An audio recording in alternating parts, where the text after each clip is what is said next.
अस्सलामुअलैकुम and a very good morning. Espresso में आपको खुश आमदीद कहेंगे। मैं हूँ अरमला हसन और मैं हूँ इमरान हसन। आप मेरी नकल ही उतार सकते हैं। Yes, I was trying. इस उम्मीद और दुआ के साथ के बहुत खूबसूरत का सुबह का आगाज हो चुका है आज भी, और क्योंकि ठंड है तो थोड़ी सी ज़बान लड़खड़ाना बनती है, और इसीलिए हमने सोचा कि हम इस ठंडे ठंडे माहौल के अंदर थोड़ा सा आपका साथ भी दें और आपके वीकेंड को अच्छा करने के लिए आज जरा थोड़ा ज़्यादा मुस्कुराहटें बिखेरने की कोशिश करें। आपको पता है कि आज मैं थोड़ी दुखी थी सुबह, लेकिन मैंने कहा मैं बहुत दुखी हूँ आज मैं मिनट पे शो पे ऐसे बातें करने वाली हूँ ना कि आप सब परेशान हो जाएंगे। मैं सुबह से डियर व्यूअर्स इस बात को सुन के थक चुका हूँ। आप भी सुनेंगे, अगले 2 घंटे मुझे लगता है सुनते रहेंगे। अल्लाह करे 2 घंटे ना हो, थोड़ी थोड़ी हो।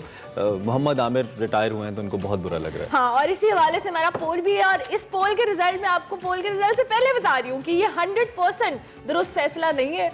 और वो पोल ये है कि मोहम्मद आमिर का इंटरनेशनल क्रिकेट से रिटायरमेंट लेने का जो फैसला है वो दुरुस्त है या नहीं। व्हाट्सएप नंबर आपकी टीवी स्क्रीन पर है, आप अपनी राय से आगाह करें। मेरा ख्याल है जितने भी क्रिकेट लवर्स हैं और जो मोहम्मद आमिर को देखते हैं और पसंद करते हैं उनका बिल्कुल मैं बहुत फैन होने वाली हूं। मैं बिल्कुल इस हक में नहीं हूं। Aamir is a great star, is a great talent, लेकिन आप बताइएगा, हम आपकी राय का भी एहतराम करते हैं। बहुत से लोग इससे मुत्तफिक नहीं भी होंगे, लेकिन बताइएगा जरूर। अरमला, कोई आज सिर्फ मेरी राय चलेगी, आज मैं पता नहीं वालों में नहीं हूं। व्हाट्सएप के ऊपर के जो है ना बार बार मैसेज करके बताएंगे कि नहीं आमिर को रिटायर नहीं होना चाहिए। खैर, देखते हैं होता क्या है। इसके साथ साथ सियासी अमल कहां तक पहुंचा, और आज फार्मर्स डे भी है तो किसानों के हवाले से भी कुछ खास बात होगी। तो शो में बहुत कुछ है, वीकेंड भी है, रस्में दुनिया भी है, दस्तूर भी है।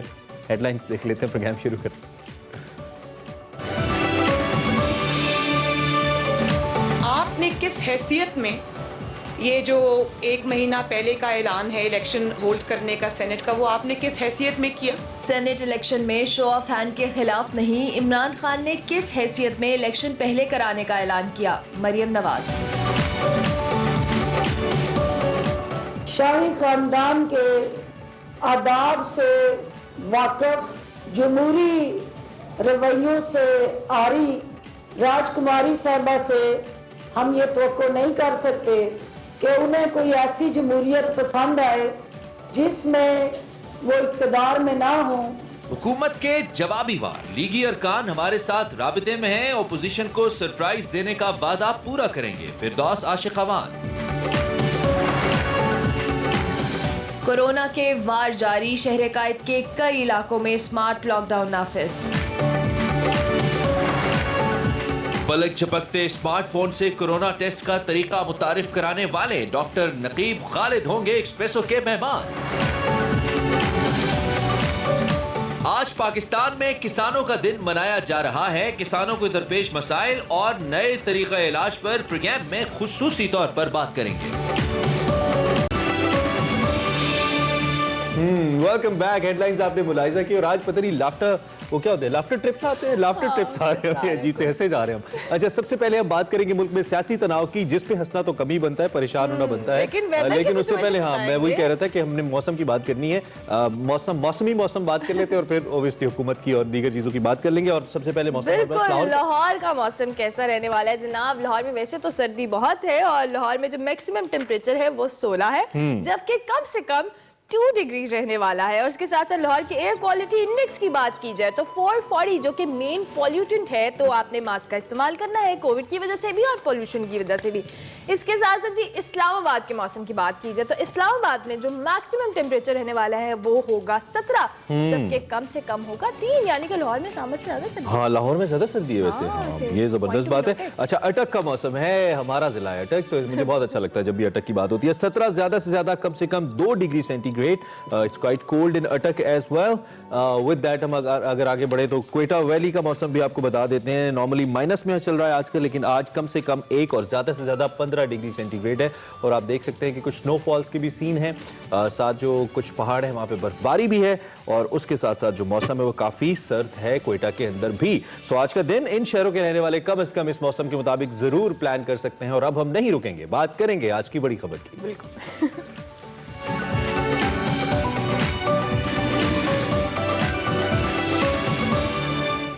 बड़ी खबर में बात करेंगे मुल्क में सियासी तनाव की। तो हम सियासी दर्जा हरारत की बात करते हैं तो हुकूमत और अपोजिशन के दरमियान महाजराई के साथ सेनेट इंतखाबात पर भी सियासत शुरू हो चुकी है।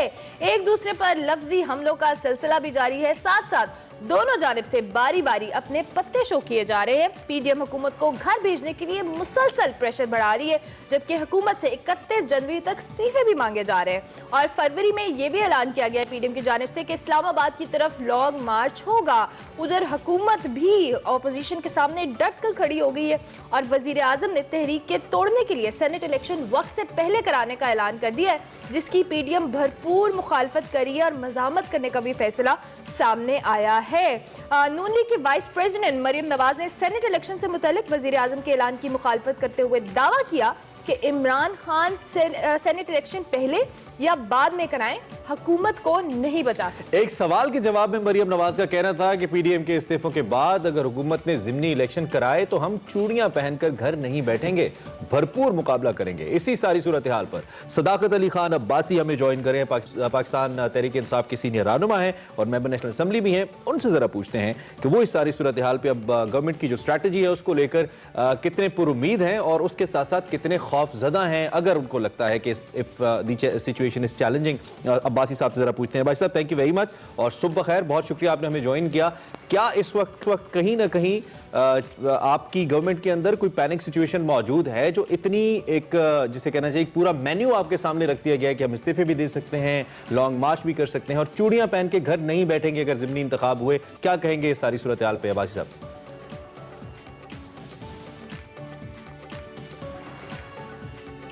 हुकूमत है, कोई भी जो जमहूरियत में कोई सियासत है वो अवाम के सर पे होती है और जाहिर है हुकूमत वही बनती है जिसके साथ अवाम की अक्सरियत होती है। और हमने जाहिर है इलेक्शन लड़ा और पूरे पाकिस्तान से हम जीत के आए और हमारी अक्सरियत थी और उस अक्सरियत की बुनियाद पे हम यहाँ बैठे हुए थे।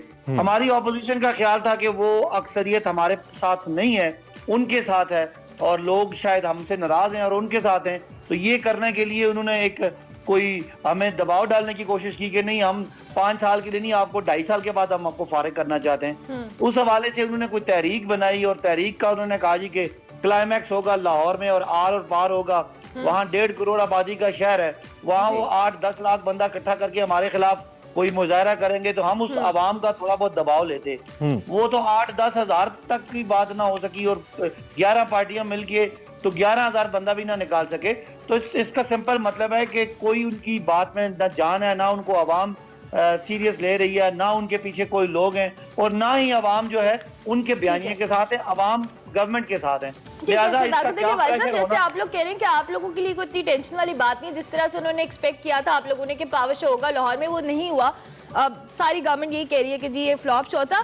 तो अगर हुकूमत पे प्रेशर नहीं है तो सेनेट इलेक्शन की वजह क्या है कि इसको पहले वक्त से पहले कराने का कहा गया? पीडीएम तो कहती है कि जी ये सारा, वजीर आजम कहते हैं इनफैक्ट कि ये सारा ड्रामा सेनेट इलेक्शन का है। तो अगर प्रेशर नहीं है तो वक्त से पहले क्यों करा रहे हैं? देखें, अगर ऑपोजिशन कोई दावे करती है और सड़कों पे आती है और वो बयानबाजी करते हैं हम ये करेंगे वो गो के उसमें कोई जान नहीं है। हम सियासी तौर पे समझते हैं कि वो रोज अपनी गोल पोस्ट चेंज कर रहे हैं। पहले उनका आर और पार 8 तारीख को था, फिर 13 को था, फिर 31 दिसंबर को था, फिर 31 जनवरी को था। सियासी तौर पे हम समझते हैं कि उनके पास कुछ नहीं है बेचने को, लेकिन बहुत सारी ऐसी मुआशी बातें होती हैं, आपके इन्वेस्टर्स होते हैं, उनका कॉन्फिडेंस अगर मुल्क में इंस्टेबिलिटी रहे तो थोड़ा बहुत डाइवर्ट होता रहता है। लिहाजा उनका मकसद यही है कि पीटीआई पे कोई प्रेशर एग्जर्ट करके अपने लिए कोई मामला सीधे करना सेनेट इलेक्शन से पहले। हुकूमत और आइन में गुंजाइश है कि आप 1 महीना पहले आप इलेक्शन करवा सकते हैं। हम चाहते हैं कि जब 1 महीना पहले इलेक्शन हो जाएंगे तो उससे पहले ही ये सब कुछ धड़ाम से गिर जाएगा और वो हम मुल्क स्टेबिलिटी की तरफ जाएगा। अच्छा अब्बास साहब, एक तो ये कि चले सेनेट में अक्सरियत की हद तक तो ठीक है, when it comes to number, upper house है हमारा, नंबर्स आपके बेहतर हो जाएंगे। लेकिन जब कानून साजी की बात या लेजिस्लेशन की जब हम बात करते हैं तो आप इससे पहले प्रेसिडेंशियल ऑर्डर से बहुत सारे कानून बनाते आए हैं। फैटिफ के ऊपर भी आपने, जो कि सबसे बड़ा मामला था जिसपे अपोजिशन का खड़ा होना बहुत जरूरी था लगता था, उस पर भी आपने सदारती अपने इख्तियारात इस्तेमाल किए, उस पर भी नाला रही आपसे अपोजिशन। कहने का मतलब ये है कि कानून साजी के हवाले से तो कोई बहुत ज्यादा चैलेंज आपने पहले भी नहीं लिया, आप लोग किए जा रहे हैं। तो सेनेट में अगर आपकी अक्सरियत आ भी जाती है, जो वक्ती तौर पे लग रहा है नंबर्स, फर्क क्या पड़ेगा? अवाम के मसाइल पे क्या फर्क पड़ेगा 2.5 साल में जो नहीं पड़ा? देखें, हमारे पास जब कानून साजी का इख्तियार आ, जैसे हमने मतलब 50 लाख घर बनाने थे तो वो हमारे पास पार्लियामेंट में कानून पास करने के लिए अगर अक्सरियत ना हो, सेनेट में हमारी अकलियत थी, हमारा कानून सारे दब जाते थे। और जो फैटफ में हुआ, फैटफ में आखिर में हमने अपना नंबर शो किया लेकिन वो मुश्किलों से नंबर उनके कुछ लोग नहीं थे, कुछ मैनेज करना पड़ा पॉलिटिकली।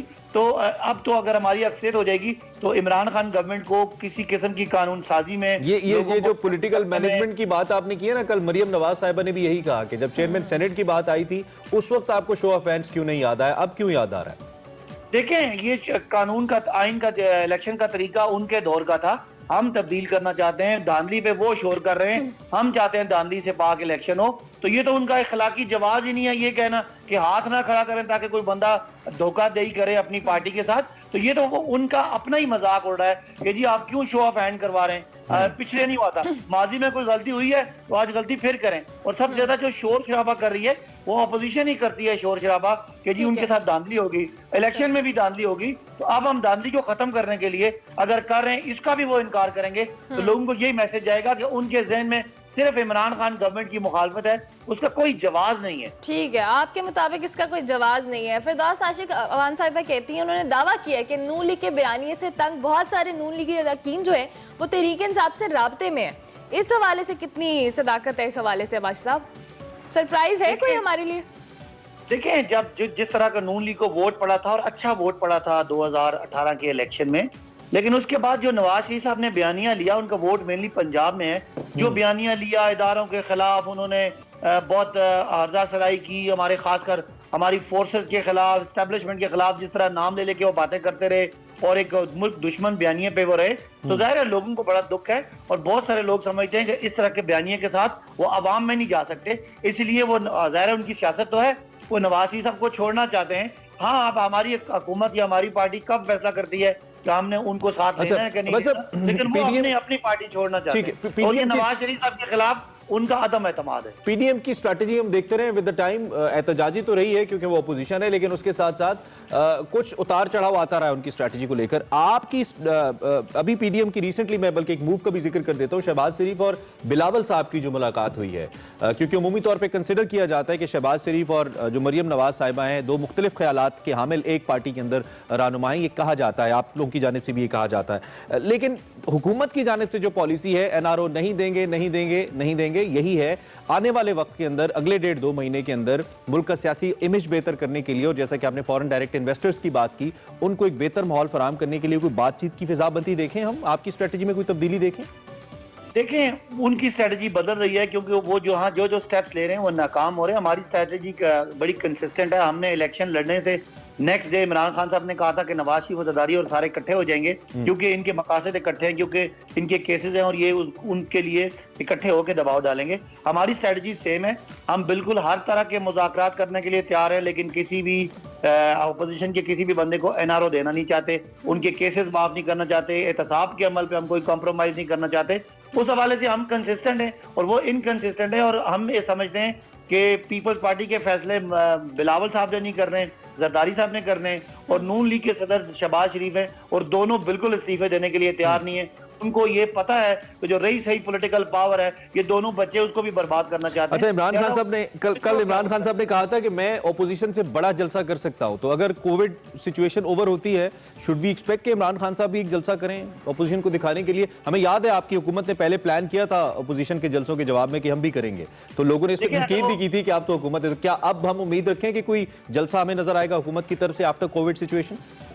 देखिए, अगर कोई 11 ऑपोजिशन पार्टियां मिलके कोई 10-12 हज़ार का जलसा करके ये दबाव डालें कि अवाम उनके साथ है, तो हम 2.5-3 लाख का जलसा करके ये कह देंगे कि नहीं, अवाम हमारे साथ है। ये लेकिन इस वक्त जो है वो कोविड है, और कोविड की वजह से जाहिर है बाहर निकलना या गैदरिंग करना तो मुनासिब ही नहीं है, बड़ी ज्यादती है और लोगों की सेहत के साथ बहुत बड़ा एक खिलवाड़ है। लिहाजा मेरा नहीं ख्याल कि हमें जलसा करने की जरूरत है। वो तो अपोजिशन ने खुद ही अपने आप को एक्सपोज कर दिया। अगर उनका 2.5-3 लाख का जलसा होता तो फिर हमें 4-5 लाख दिखाना पड़ता कि नहीं, अवाम हमारे साथ है। ये जितना जलसा उन्होंने किया है, ये तो इमरान खान साहब की हमें जरूरत ही नहीं है। हम अपनी तंजीम का इजलास बुलाएं तो इससे ज्यादा लोग इकट्ठे हो जाएंगे। तो मेरा नहीं ख्याल कि हमें उनकी बात को सीरियस लेने की जरूरत है, और ना पाकिस्तान में लोगों ने, सियासतदानों ने और मीडिया ने उनकी इस हरकत को सीरियस दिया है। उन्होंने अपने आप को एक्सपोज किया और ये शो किया कि इमरान खान के मुकाबले में बिलावल और मरियम बहुत इमेच्योर हैं, और उन्होंने अपनी जो उनका थोड़ा बहुत धाक थी, थोड़ा बहुत कोई रोब था, दबदबा था, कोई थोड़ा बहुत ऑपोजिशन का, वो भी धड़ाम से मीनार पाकिस्तान में अपने आप को बेनकाब कर दिया और वो बिल्कुल ही जो Right, कोई अब्बासी pressure साहब। था वो खत्म हो गया। राइट सदाकत बहुत अली शुक्रिया। अब्बासी साहब, थैंक यू वेरी मच जी, बहुत शुक्रिया। मुताबिक तो नहीं लगता था Relax के है। इजलास से ही ये इतने बंदे इकट्ठे कर लेंगे। हाँ, मतलब रिलैक्स हैं और Interesting। ऐसा है जैसे कि कोई फिक्र नहीं है अभी तक, सिचुएशन भी क्लियर नहीं है, लेकिन चूंकि सर्दी भी बहुत ज्यादा है, ऑपोजिशन के लिए मुश्किल तो होगा अपनी इस सारी चीज को आगे लेके Break लेनी है जाना। हमें? हम मुसलसल बात करते रहेंगे। हमें ब्रेक लेनी है, ब्रेक के बाद हाजिर होंगे। आप देखते रहिए Expresso. Welcome back to Expresso. गाय की दुनिया गीत मेरे जैसे लाजवाल धुनों के खालिक रशीद अतरे को मदाओं से बिछड़े आज 53 बरस बीत चुके हैं। रशीद अतरे 1919 में अमृतसर के एक फनी घराने में पैदा हुए और रशीद अतरे के वालिद ने अपने दौर के मारूफ हारमोनियम नवाज के तौर पर उनको जाना जाता था। आप पाकिस्तान से ये कब भारत ने हुए चोरी भी किया गाना। अच्छा? हाँ बिल्कुल। अच्छा जी, इस हवाले से मजीद भी आपको बताएं कि उन्हें क़याम पाकिस्तान से कब 8 फिल्मों की जो मौसीकी है वो तरतीब दी। क़याम पाकिस्तान के बाद उन्होंने बतौर मौसीकार बेली फिल्म की भी मौसीकी जो है वो तरतीब दी और फिल्म शहरी बाबू ने आपको शोहरत की बुलंदियों पर पहुंचा दिया। रशीद अतरे ने ज़ाती फिल्म भी बनाई और उसका नाम उन्होंने मौसीकार रखा। इस फिल्म का एक गीत गाए की दुनिया गीत मेरे आज भी ज़बान ज़द आम है। उन्होंने फरोश, वादा, 7 लाख, नींद, कैदी और मुखड़ा जैसी कई शाकार फिल्मों की भी मौसीकी तरतीब दी और 3 निगार अवार्ड्स भी अपने नाम किए। और इनके मशहूर नगमात ने उस बेवफा का शहर है और हम हैं दोस्तों, और इसके साथ साथ घूंघट निकालूं के घूंघट उठा लूं समेत कई गीत भी शामिल हैं। बिल्कुल, और अगरचे आज हमें मौजूद नहीं है लेकिन उनकी मौसीकी और ये एक एक गाना जिसका हम जिक्र कर रहे हैं, हालांकि हमारे दौर की मौसीकी नहीं है, पुरानी मौसीकी है, लेकिन एक एक गाने से हम वाकिफ हैं और एक एक गाने के लिरिक्स से हम वाकिफ हैं, उसकी मेलोडी से वाकिफ हैं। यकीनी तौर पे उनकी तख्लीकी सलाहियतें ही थी जो आज उनको हमारे दिलों में जिंदा रखे हुए हैं। और ये कुछ पोस्टर्स हैं उस वक्त के गानों के या फिल्मों के, ब्लैक एंड वाइट फिल्मों का दौर था, उसमें ये बेहतरीन किस्म का म्यूजिक इन्होंने बनाया और जिन गानों का हमने जिक्र किया यकीनी तौर पे लाजवाल हैं। और अब भी इन्हीं गानों के ऊपर जो हमारे सकाफती शोज होते हैं, ट्रेडिशनल कुछ हमारे इवेंट्स होते हैं, इन्हीं गानों को रीमेक करके या असली हालत के अंदर भी वहाँ पे बजाया जाता है और वहाँ पे परफॉर्म किया जाता है, जो किस चीज़ का सबूत है। और मैंने आपको तेरे दर पर सनम चले आए, ये भारत ने बाकायदा चोरी किया था गाना और कुमार सानू ने गाया था वहाँ पे भारत के अंदर इस गाने को, और लिरिक्स भी चोरी कर दिए थे, सिर्फ मेलोडी नहीं। खैर आगे बढ़ते हैं और हम खराज तहसीन पेश करते रशीद अतरे साहब को। अब बात कर लेते हैं हम मारूफ मुसन्निफ और शोरा आफाक, नॉवेल और अफसाना निगार शौकत सिद्दीकी साहब, जिनकी आज 14वीं बरसी मनाई जा रही है। उनके हवाले से बताएं तो 20 मार्च 1927 को भारतीय शहर लखनऊ में पैदा हुए। 1946 में सियासियात में MA करने के बाद कराची आ गए। 1950 में नॉवल और कई कहानियों के मजमू के खालिक आप एक मुमताज़ सहाफ़ी भी थे। शौकत सिद्दीकी साहब की बात की जाए तो हफ्त रोज़ा रोज़नामा अखबारात से वाबस्ता रहे और शौकत सिद्दीकी के मशहूर अफसानवी मजमू में तीसरा आदमी, अंधेरा और अंधेरा, रातों का शहर, कीमियागर, जबकि नॉवलों में कीमिगा, खुदा की बस्ती, जांगलूस और 4 दीवारी शामिल है। जांगलूस के अब तक कई एडिशन भी शाया हो चुके हैं। बिल्कुल, और इसके हवाले से आपको ये भी बताएं कि इसको पंजाब की अलिफ लैला भी कहा जाता है। शौकत सिद्दीकी का मारूफ नॉवल खुदा की बस्ती, इसके 40 अब तक जो एडिशंस है वो शाया हो चुके हैं और ये उर्दू का वाहिद नॉवल है जिसके 42 ज़ुबानों में अब तक तर्जुमे भी किए गए हैं। 42 मुख्तलिफ ज़बानों के अंदर इसको ट्रांसलेट किया गया है, जो कि बहुत बड़ी कामयाबी है। बहुत बड़ा नाम नॉवल निगारी के अंदर शौकत सिद्दीकी साहब, जिनको हम याद कर रहे हैं और आज उनको हमसे बिछड़े 14 बरस बीत चुके हैं। So these are the 2 legends. मैं कभी कभी सोचता हूँ कि हम रोज़ाना जब भी बात करते हैं डे इन हिस्ट्री में 2-3 ऐसी शख्सियात का जिक्र करते हैं कि जो अपनी मिसाल आप थी, और रोज़ाना ही हमारे पास 2 से 3 ऐसी शख्सियात होती हैं। तो कितने बड़े बड़े लोग इस तारीख के अंदर, इस मुल्क के अंदर पैदा हुए। This is something to be really proud of. करते हैं कि एक्सप्रेसो में उनको ट्रिब्यूट ऑन एंड ऑफ हम पेश करते रहें। इसी नोट पर हमें ब्रेक लेनी है। लीजिए जी, ब्रेक। ब्रेक के बाद हाजिर होंगे। एक्सप्रेसो में बहुत कुछ है जो हमें आपके साथ एज यूजुअल शेयर करना है, so stay tuned to espresso.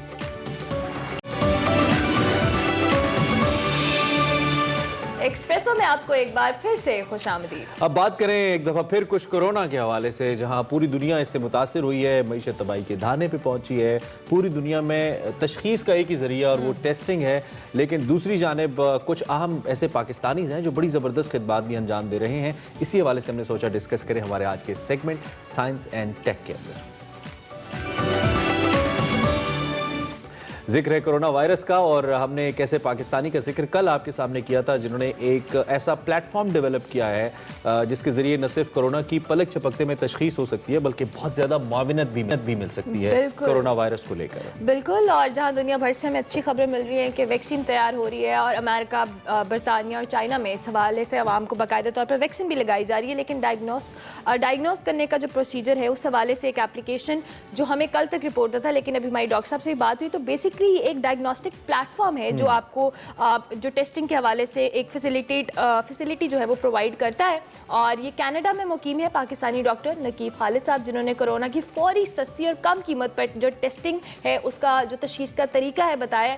ये बेसिकली तरीका क्या है, किस तरह से ये तशखीस हो पाएगी, इसी के लिए हमें डॉक्टर साहब ने ही ज्वाइन किया है। डॉक्टर साहब बहुत शुक्रिया, डॉक्टर नकीब खालिद हमारे साथ मौजूद हैं कैनल से। Thank you so much for joining early in the morning. I hope it's morning over doctor साहब की मॉर्निंग नहीं है, डॉक्टर साहब की रात है। रात है, लेकिन but still thank you so much, it's an honour sir कि आपने हमारे शो पे हमें ज्वाइन किया। सबसे पहले तो हम इस डायग्नोस्टिक प्लेटफॉर्म के हवाले से जानना चाहेंगे। कल से हम इसको डिस्कस भी कर रहे हैं और ओवरऑल मीडिया पे भी रिपोर्ट हो रहा है, क्या है, किस तरह से काम करता है ये? शुक्रिया जी हाँ, यहाँ पे तो रात है, सोने का वक्त है, लेकिन आपने जगाया हुआ है हमें, तो ठीक है। Thank you so much. दूसरी बात ये कि ये जो इजाद है ये इसका पैटर्न मेरा और मेरे बड़े भाई का है, तो लेकिन इसके पीछे बहुत बड़ी एक साइंसदानों की टीम है जिसने इसको कलील मुद्दत में यहाँ तक पहुँचाया है। मैं अकेला नहीं हूँ उसमें, ज़ाहिर है लीड करता हूँ, लेकिन देयर इज जो क्रेडिट है वो सबको जाना चाहिए, पूरी टीम जो 2 फोटोन रिसर्च में काम करता है अमला। अब आपने क्या सवाल किया कि हमने क्या ये सवाल किया कि ये किस तरह से वर्क करता है, बेसिकली प्रोसीजर क्या है, किस तरह से टेस्टिंग को पॉसिबल बनाया है कि इतने स्मार्टली हम इसकी जो कह लें टेस्टिंग की जा सकती है कोविड की।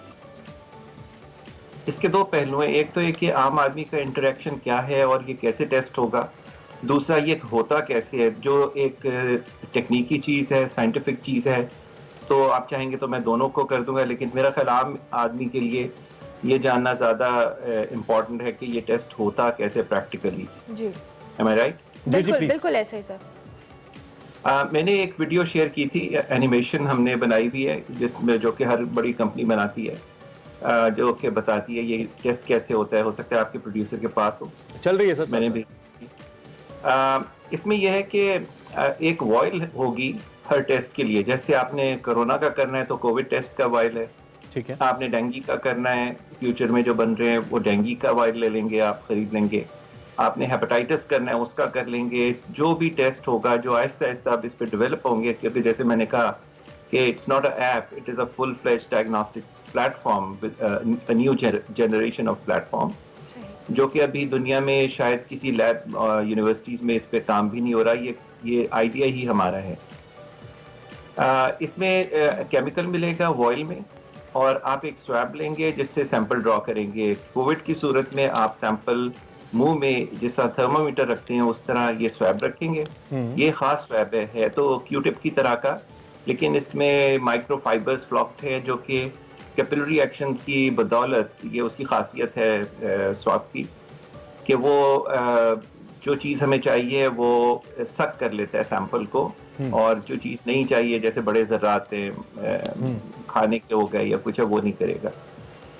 उस आपने स्वाब को वॉयल में ढकना खोल के अंदर डाल के हिलाना है, जिस तरह आप कोई भी चाय में चीनी मिलाते हैं, ठीक है, ताकि जो स्वाब में सैंपल है वो वॉयल के अंदर जो महलूल है या रिएजेंट है उसमें मुकम्मल तौर पे हल हो जाए। और इसमें मेरा ख्याल है 4, 5, 6 सेकंड 10 सेकंड लगेंगे ज़्यादा। उसके बाद आपने ऑयल को बंद कर देना है, जो उसके साथ आपको मिलेगी ढकना, जो उसका होगा लिड होगा। उसको जब आपने बंद कर दिया तो टेस्ट के साथ आपको एक ट्रे मिलेगी, एक कंटेनर मिलेगा जिसमें सुराख एक होगा। उस सुराख में ये वॉयल इस तरह डिजाइन की गई है कि अगर कोई बेवकूफ आदमी भी चाहे तो उसको अच्छा, मतलब this is how convenience all the procedures. Obviously जब आप इसको करें तो साथ इसका कोई मैनुअल भी डेफिनेटली होगा। डॉक्टर साहब थोड़ा सा चूंकि वक्त महदूद है तो मैं चाहता हूं मजीद पहलुओं पर भी बात कर लें। ऐसी कोई भी डिवाइस जब आती है, खास तौर पे इवन हम एनालॉग से डिजिटल पे आते हैं, चाहे आपका ब्लड प्रेशर चेक करना हो, हार्ट बीट देखना हो, तो हमें नॉर्मली डिवाइसेस पे ट्रस्ट करने में बड़ा टाइम लगता है चूंकि सेहत का मामला होता है। किस हद तक जो ट्रस्ट फैक्टर है उसको यकीनी बनाया गया है, और यकीनी बनाने के लिए क्या किया गया है कि आम आदमी इस पे ट्रस्ट करे जो भी रिजल्ट्स इसके जरिए हों? देखिए, 2 सूरतें, एक तो लेबोरेटरी लेवल पे ट्रस्ट है, टेक्नोलॉजी पे ट्रस्ट है, वो तो हमें है। अब दुनिया और अवाम कैसे उसको रिएक्ट करते हैं वो वक्त ही बताएगा, और वक्त के साथ ही होगा वो। जैसे आप ये देख लें कि अब ड्राइवरलेस कार है, उस पर आहिस्ता आहिस्ता ट्रस्ट हो जाएगा। शुरू में नेविगेशन पे नहीं था। हर टेक्नोलॉजी जो नई आती है, आपको याद होगा, शायद आप बच्चे हैं, आपको नहीं पता होगा, जी। जब फ्रंट व्हील ड्राइव पाकिस्तान में इंट्रोड्यूस हुई थी तो उसको सबने रिजेक्ट कर दिया था कि ये तो कार चल ही नहीं सकती, ये पाकिस्तान के लिए ही नहीं। अब आपको प्रॉब्ली 90% या 98% कारें फ्रंट व्हील ड्राइव हैं। तो टेक्नोलॉजी को समझने और उसको एक्सेप्ट करने में जो एक रेजिस्टेंस होती है, क्योंकि आमतौर पे लोग जो कर रहे हैं उसी के आदी होते हैं, उसी को कंटिन्यू करना चाहिए। चेंज में थोड़ा सा वक्त लगता है, तो इसका जवाब मैं तो नहीं दे सकूंगा, लेकिन जो इसका जवाब टेक्निकल है वो ये कि लैब में तो इसकी सुपीरियरिटी जितने भी एग्जिस्टिंग प्लेटफॉर्म है उससे बहुत बेहतर है।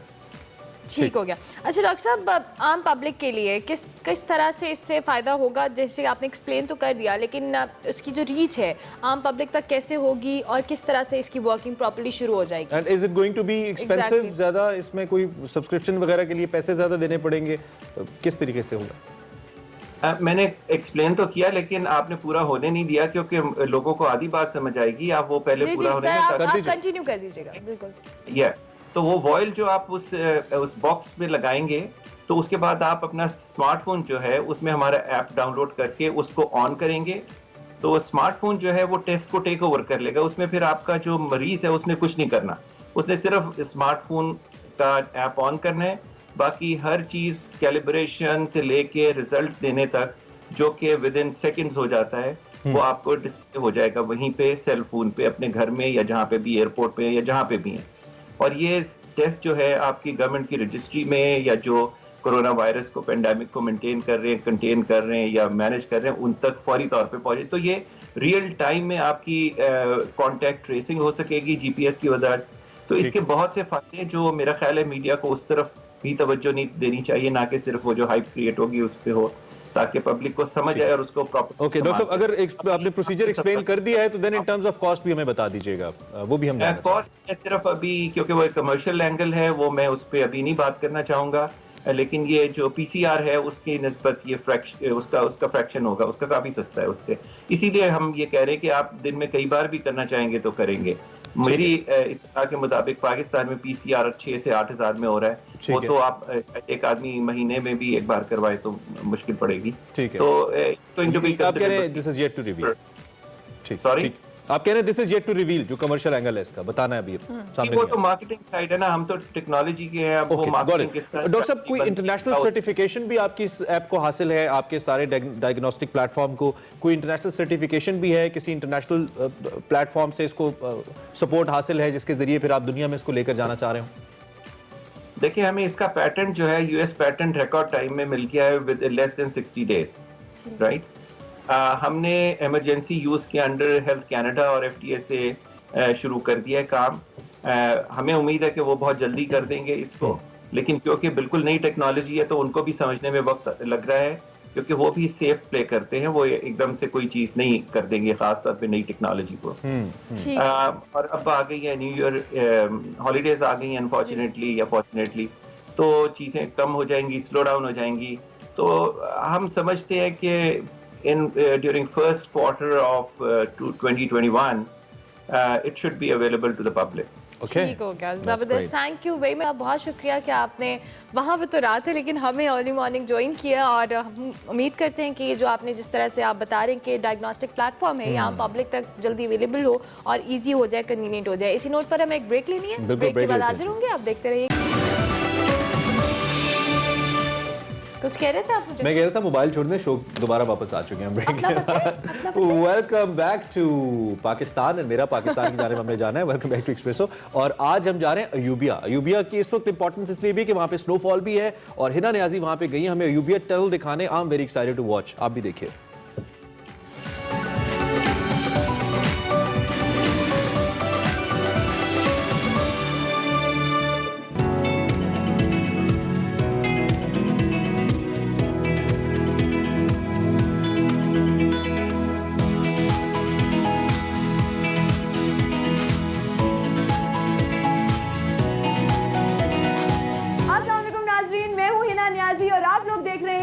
पाकिस्तान।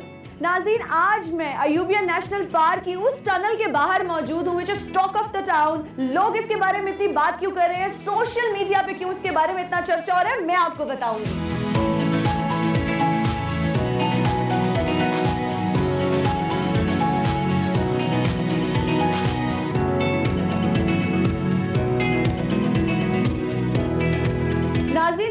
जिस टनल में मैं मौजूद हूँ इसको बने हुए तकरीबन 1 सेंचुरी से ज़्यादा अरसा हो चुका है और ये गवर्नमेंट का बहुत अच्छा इनिशिएटिव है। इस तरह की जितनी भी और प्लेसेस हैं, स्पॉट्स हैं, उनको रेस्टोर करना चाहिए, प्रिजर्व करना चाहिए, क्योंकि ये बहुत पॉपुलर टूरिस्ट स्पॉट्स बन सकते हैं और काफ़ी ज़्यादा रेवेन्यू जो है वो जनरेट हो सकता है।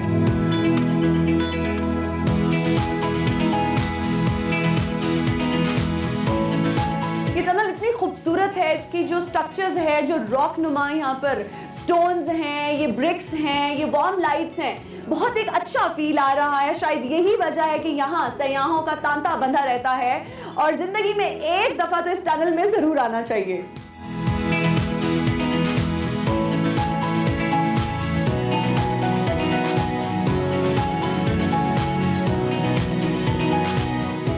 जब से हुकूमत ने इस टनल को रेस्टोर किया है, यहाँ सयाहों का तांता बंधा रहता है। क्या वजह है? It's talk of the town, social media पे भी इसका बहुत चर्चा है। क्या खास बात है इस टनल में? है ना, इस तरह है कि अयूबिया मोटर टनल का सोशल मीडिया वायरल हो जाना इसलिए भी बहुत आम है। हमारे पास अयूबिया चेयरलिफ्ट में बहुत सारे टूरिस्ट दिन में आते हैं। अयूबिया में ऐसी और कोई इतनी खूबसूरत मतलब फैसिनेटिंग आजकल जगह नहीं थी। सोशल मीडिया पे एकदम से वायरल हो जाना और इतनी फैसिनेटिंग और अट्रैक्टिव है और लोग आते हैं। एक नई आपके पास रिक्रिएशनल पॉइंट बन गया है और इससे सोशल मीडिया पे एक बड़ा अच्छा एक हाइप क्रिएट की है। गलियार development authority, wild life department, government, इस तरह की गलियार में बहुत सारी जगह हैं जिनको रेनोवेट करना चाहती है, जिनको रेस्टोर करना चाहती है और इस तरह की हमारे पास बहुत सारी दर्जनों हमारे पास ऐसे मुकामात हैं जिनको हम इंशाल्लाह काम करेंगे। इस तरह की नई हिस्टोरिकल बिल्डिंग्स मजीद सामने लेके आएंगे इंशाल्लाह। किसने बनाई, क्या इसकी तारीख है, क्या फैक्ट्स हैं जो हमें नहीं पता इस टनल के बारे में? है ना, इस तरह है कि ब्रिटिश एरा के दौरान 1891 में इस टनल को कंस्ट्रक्ट किया गया था और इसका जो मकसद था वो 2 ट्रैक्स को आपस में मिलाना था, अयूबिया को खैरा गली से मिलाना था। ये एक आसान तरीन रास्ता भी बन गया और जो डोंगर गली से पानी जा रहा है, इसकी जो मेन पाइपलाइन है वो भी इस टनल के रास्ते गुजरती है और इससे दोनों एरियाज के दरमियान एक कनेक्शन भी बन रहा है। इस वजह से तो बहुत ज़्यादा अहमियत भी हासिल है और इसका बन जाना भी एक हमारे लिए एक नई इनोवेशन है। एहसन साहब, आपने इस हमें मोटर टनल के बारे में तो बताया और बहुत इंटरेस्टिंग फैक्ट्स भी कुछ आपने हमारे साथ शेयर किए। मुझे ये बताएगा कि इस मोटर टनल के अलावा और कौन से यहाँ पर पोटेंशियल टूरिस्ट स्पॉट्स हैं जिनको रेस्टोर करने की ज़रूरत है, जिनको प्रिजर्व करने की ज़रूरत है? जी, गवर्नमेंट ऑफ खैबर पख्तूनख्वा का जो विजन है, जो प्राइम मिनिस्टर का विजन है, इस इलाके के अंदर जितनी भी पुरानी बिल्डिंग्स है जिनकी एक हिस्ट्री है, उन सारी बिल्डिंग्स पे खैबर पख्तूनख्वा गवर्नमेंट काम कर रही है। हमारे पास खानसपुर चर्च है, बहुत हिस्टोरिकल उसकी एक बैकग्राउंड है। हमारे पास नत्थे गली में गवर्नर हाउस की बिल्डिंग है, हमारे पास चीफ मिनिस्टर हाउस है, स्पीकर हाउस की एक खासी तारीखी हामिल है, तारीख की हामिल है। हमारे पास नत्थे गली चर्च है। हमारे पास बहुत सारे ऐसे मुकामात हैं जिन पे काम करने की ज़रूरत है, जिन्हें एक नई शक्ल देने की ज़रूरत है और गवर्नमेंट इस पे इस वक्त एम्फेसाइज कर रही है। कल्चर डिपार्टमेंट रेनोवेट कर रहा है इस तरह की बिल्डिंग्स को और इस तरह की बहुत सारी हमारे पास नए मुकामात हैं जिन पे हम इंशाल्लाह इस साल काम करेंगे। नए साल हमारे टूरिस्ट के लिए नए मुकामात होंगे, नए टूरिस्ट स्पॉट्स जो है वो हम डिस्कवर करेंगे इंशाल्लाह। हम काम कर रहे हैं इस पे।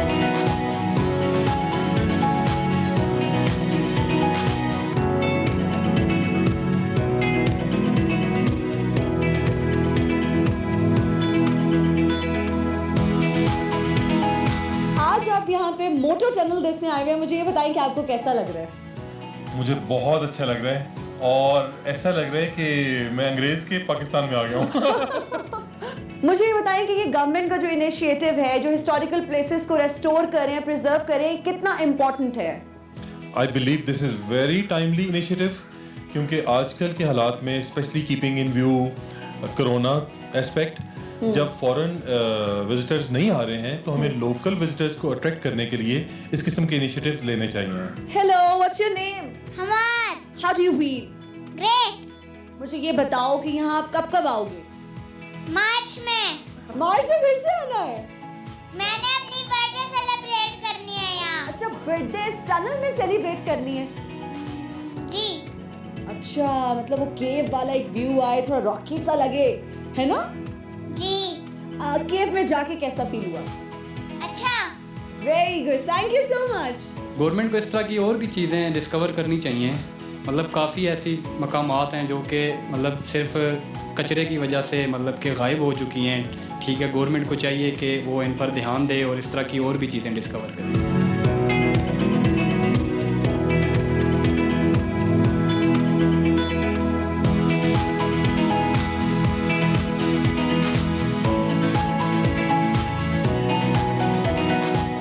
आज हमने मेरा पाकिस्तान में आपको अयूबिया नेशनल पार्क में मौजूद मोटो टनल की सैर कराई और आने वाले दिनों में हम आपके लिए और बहुत जबरदस्त सेगमेंट्स लेकर आएंगे जिसमें हम पूरे पाकिस्तान की सैर करेंगे। नाज़रीन, मुझे इस वक्त बहुत ठंड लग रही है, मैं जाके पीती हूँ गर्मा गर्म सूप। आप देखते रहिए एक्सप्रेसो।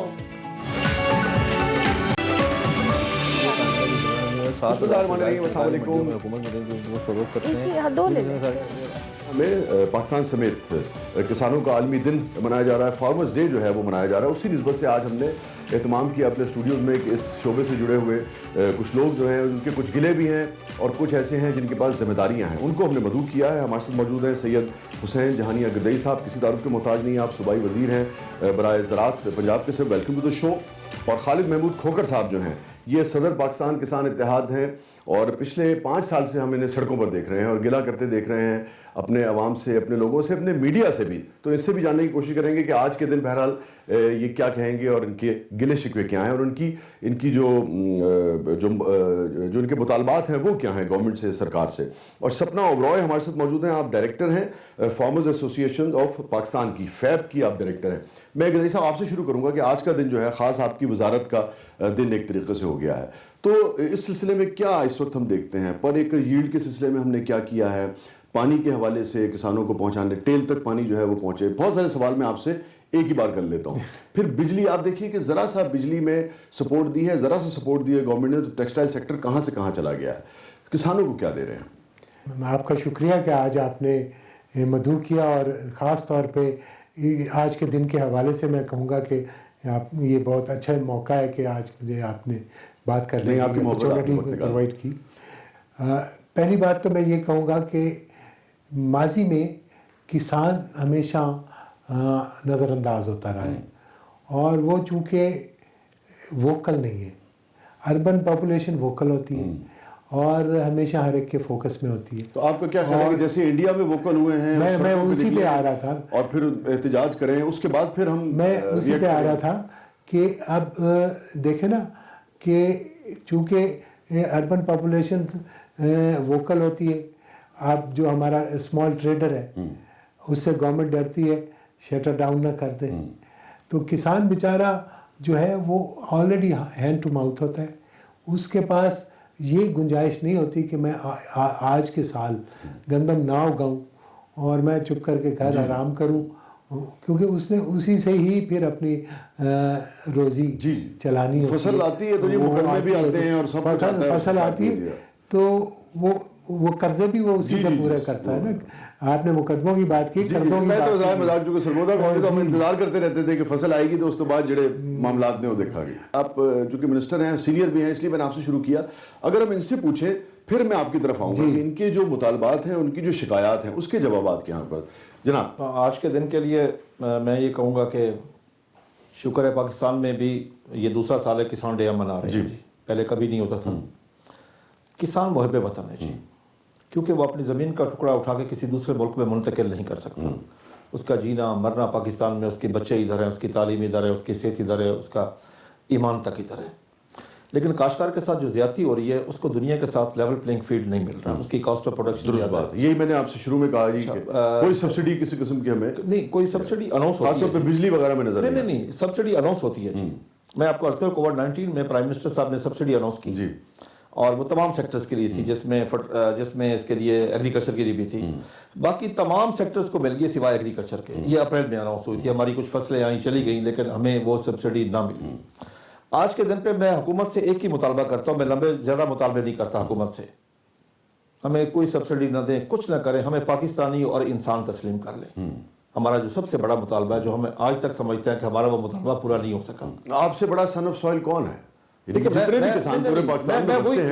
मैं आपसे शुरू में पहले अर्ज कर रही हूँ, जो हमारे ऊपर हुक्मरान अक्सर आते हैं, जो मुसल्लत होते हैं। आपके गिले क्या हैं, शिकायत क्या हैं? क्योंकि उसी से फिर मसाइल हमें लेवल प्लेइंग फील्ड नहीं मिल रहा दुनिया के साथ, हमारी कॉस्ट ऑफ प्रोडक्शन ज्यादा। ठीक है, हमारे यहाँ रिसर्च पे पैसा नहीं खर्च किया जा रहा। हमारा जो रिसर्च का एग्रीकल्चर का बजट है, यूनिवर्सिटी है हमारे पास, ये फैसलाबाद में। फैसलाबाद यूनिवर्सिटी को तो खत्म कर दिया गया ना जी। फैसलाबाद यूनिवर्सिटी, आपने बड़ी इंपॉर्टेंट बात कही, ये 60 में जब लुधियाना यूनिवर्सिटी बनी है तो उन्होंने मॉडल फैसलाबाद यूनिवर्सिटी को, उस वक्त लैलपुर यूनिवर्सिटी था, उसके बाद हमने क्या जुल्म किया जी, पता नहीं बाहर के किसी आकाओं के कहने पे किया कि उससे रिसर्च और एक्सटेंशन ले ली गई, उस यूनिवर्सिटी को हमने बर्बाद कर दिया, जो असल चीज थी। अब वहां से जो हमारा बच्चा पढ़ के आ रहा है वो तो एक बाबू बन के आता है, उसके पास रिसर्च नहीं है, एक्सटेंशन नहीं है, उसको कोई एक्सपीरियंस नहीं है। आप एक बच्चे को भेजते हैं मेडिकल कॉलेज में, 7 अस्पताल होता है, उसके बाद उसे 2 साल की कम से कम किसी अस्पताल में ट्रेनिंग करना लाजमी है उस पर। इधर ऐसी चीजें एग्रीकल्चर यूनिवर्सिटी के हवाले से को मजीद कुछ इस पे कुछ काम हो रहा है? फिर मैं सपना बीबी की तरफ चलूँ। एग्रीकल्चर के 3 बेसिक कंपोनेंट हैं, एक एजुकेशन, फिर रिसर्च, फिर एक्सटेंशन, ताकि फार्मर तक वो रिसर्च। वो कह रहे हैं वो दोनों चीज़ें तो बिल्कुल नहीं हो रही ना। अच्छा, यहाँ पे ये इनकी बात को मैं मज़ीद ज़रा तफसील से बताना चाहता हूँ। बहुत पहले एक ज़माने में यहाँ पे एग्रीकल्चर एजुकेशन को अलग कर दिया गया, यूनिवर्सिटी की जिम्मेदारी, और रिसर्च को अलग कर दिया, रिसर्च को अलग कर दिया गया, एक्सटेंशन को अलग कर दिया। और जो ओरिजिनल मॉडल था फैसलाबाद का, वो ये था कि रिसर्च एक्सटेंशन एजुकेशन के साथ होगी, वहीं जहाँ तालीम दी जा रही होगी वहाँ रिसर्च भी साथ की जाएगी। मैं अगर आपसे पूछूं, इस वक्त कितने रिसर्च सेंटर पंजाब में काम कर रहे हैं? इस वक्त तो 173 के करीब रिसर्च सेंटर। ये कम है खोकर साहब? कितने आप समझते हैं? नहीं कम नहीं, मैं आपको बता नहीं, रिसर्च सेंटर का मैं आपको फर्ज किया, मुल्तान में सबसे बड़ा कॉटन रिसर्च इंस्टीट्यूट है जी, सेंट्रल कॉटन रिसर्च इंस्टीट्यूट। 2015 से उनके पास सिर्फ तनख्वाहों के पैसे हैं, बल्कि पिछले 1 साल के से तनख्वाहों के पैसे भी नहीं है। सपना, आप चूंकि एक प्रैक्टिकल, खुद आप एक फार्मर हैं, क्या मसाइल इस वक्त किसान को हमारे इधर पेश है? एक दूसरे बताइए कि पर एकड़ जो यील्ड है उसमें हम कितना पीछे हैं दुनिया से? हम कितनी पर एकड़ यील्ड लेते हैं और दुनिया कितना लेती है? सबसे पहले तो सर प्रॉब्लम ये है कि आज 18 को मनाया जाएगा किसान डे, 19 को खत्म हो जाएगा कि एक दिन किसान, और रोटी आपने सारा साल खानी है, फल आपने सारा साल खाने हैं, किसान का काम तो सारा साल आपने एक दिन याद रखना है। तो अगर ये चीज़ बंदा रोज याद रखे, नहीं इसका प्रोवाइडर कौन है, तो फिर शायद कुछ बेहतरी आए। रिसर्च इंस्टीट्यूट सही कह रहे हैं कि हैं, लेकिन काम नहीं कर रहे, उनके पास कुछ नहीं। और इसी वजह से जो हमारी डे बाय डे जो यील्ड है वो कम होती जा रही है। कितना फर्क है हमारा और दुनिया का, चाइना का या वेस्ट का जो इस वक्त है? बहुत फर्क है। देखिए जी, इंडिया जौ में 75 मन तक एकड़ ले रहा है, हम जौ काश्त ही नहीं कर रहे, बिकॉज हमारे पास 10 मन एकड़ भी नहीं आएगा। उसकी वजह ये नहीं है, इंडिया ले रहा है, हाइब्रिड में ले रहे हैं। और दूसरा ये है कि जी खाद्यान्न, एक तो बड़ी उसकी प्राइस हाई है, सेकेंडली वो मुनासिब है नहीं, पेस्टिसाइड वीडीसाइड सब 2 नंबर है, किसान किसका गिरबान पकड़े, बीज का जर्मिनेशन रेशो नहीं है। चीज़ वही है कि हम एक दिन उसको याद करते हैं, और जब कोविड पड़ा है, सिवाय किसान को कोविड नहीं पड़ा, किसान ने अपना मजदूर नहीं निकाला। जी दुरुस्त कह रहे हैं। जी हाँ, अब इस पेंडेमिक में ये नहीं कह सकते कि कोविड से तो कितने मरे, भूख से तो मरा। ठीक, अब ये पेस्टिसाइड्स की जो बात की, मैं चाहूंगा कि बीज पे, पेस्टिसाइड्स पे, पानी पे और बिजली पे, इन 4 चीजों पे जरा आप बता दें। जी, मैं पहली बात तो ये है कि बीज सबसे अहम है, क्योंकि बीज से ही उगा होना है ना, सारी जो यील्ड, बीज नहीं होगा तो कुछ भी नहीं होगा। अच्छा, बीज के सेक्टर को डेवलप नहीं किया गया। अब हम कोशिश कर रहे हैं, अब हमने एक सीड एक्ट नाफिज किया है, ठीक है, उसकी एनेक्टमेंट की है। अब हम चाह रहे हैं कि जो रिसर्च साइंटिस्ट कोई वैरायटी निकाले तो उसको उसकी रॉयल्टी मिले। ठीक है, कोई प्लान है इस मौजूदा हमारी, या आप आज किसान डे के मौके पर ये कह सकते हैं कि मैं रिसर्च सेंटर्स को इतने पैसे दिलवाने जा रहा हूँ? अब हम कोशिश ये कर रहे हैं कि रिसर्च सेंटर्स पे जो है तवज्जो दी जाए। 600 अरब का कल इश्तिहार लगा है पंजाब में, जो बहुत कुछ होने जा रहा है लाहौर में, उधर उसमें से कुछ किसानों के लिए नहीं है? ये वो तो और बजट है ना। अब हमने बात कही है कि अब आइंदा किसानों के बजट में कट नहीं लगाया जाएगा। 4 पॉइंट बताइए जो आप चाहते हैं कि जिससे किसान जो है वो बेहतर परफॉर्म कर सकता है और किसानों के गिले शिकवे दूर हो सकते हैं। 4 चीजें क्या की जाए? देखिए, सबसे पहली बात तो ये कि रिसर्च, ठीक है, एक ये इसीलिए मैंने बार-बार इस पे जोर दे रहा था। रिसर्च का जो हमारा बजट है वो 0.18 है एग्रीकल्चर के जीडीपी का, इंडिया 0.4 है, चाइना 0.5 है, ब्राजील 1.75। ये एक बहुत बड़ा डिफरेंस है, उसको दूर किया जाए। कॉस्ट ऑफ प्रोडक्शन में हमें लेवल प्लेइंग फील्ड चाहिए। ठीक है, और कॉस्ट ऑफ प्रोडक्शन में आपकी फर्टिलाइजर आता है, फर्टिलाइजर आता है, पेस्टिसाइड आती है, हमारी बिजली आती है, और बीज भी आता है, सारी चीजें आती है।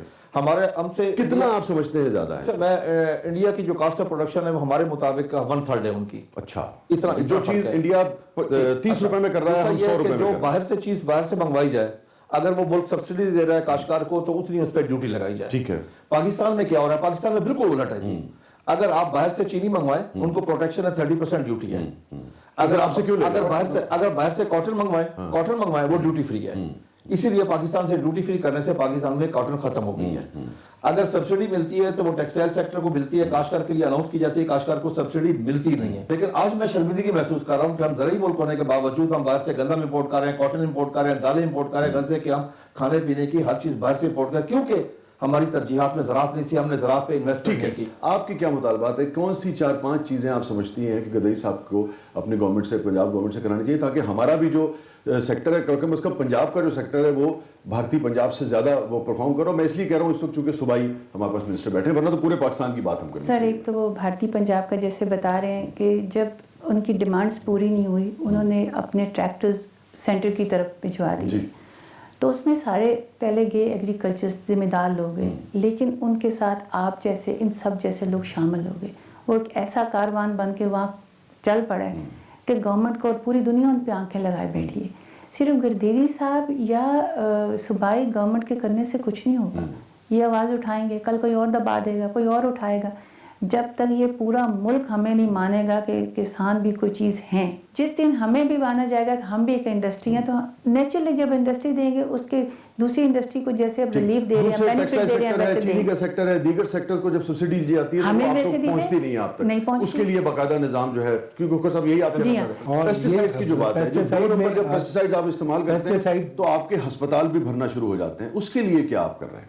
हमने अभी एक लाएमल बनाया है, हमने 2-3 बुनियादी तब्दीलियाँ करने जा रहे हैं, जिससे कि इंशाल्लाह आप देखेंगे कि एडल्ट्रेशन वगैरह जो है वो उसको तो हम एलिमिनेट कर देंगे। मेरा पहला ही पैगाम जो महकमे को मैंने दिया था कि खाद और पेस्टिसाइड में एडल्ट्रेशन की मेरी तरफ से ज़ीरो टॉलरेंस होगी, और मैंने किसी को कहीं पे ये केस पकड़ लिया तो मैंने उसको, इनके आने के बाद आप कुछ बेहतरी देखते हैं और उसके हवाले से आप क्या तजवीज़ करेंगे? कैसे हमें इनसे और फेडरल मिनिस्टर दोनों से बहुत सारी उम्मीदें वाबस्ता हैं, इसलिए कि दोनों की तालीम भी एग्रीकल्चर में है, खुद उस दर्द को समझते हैं, right person for right job.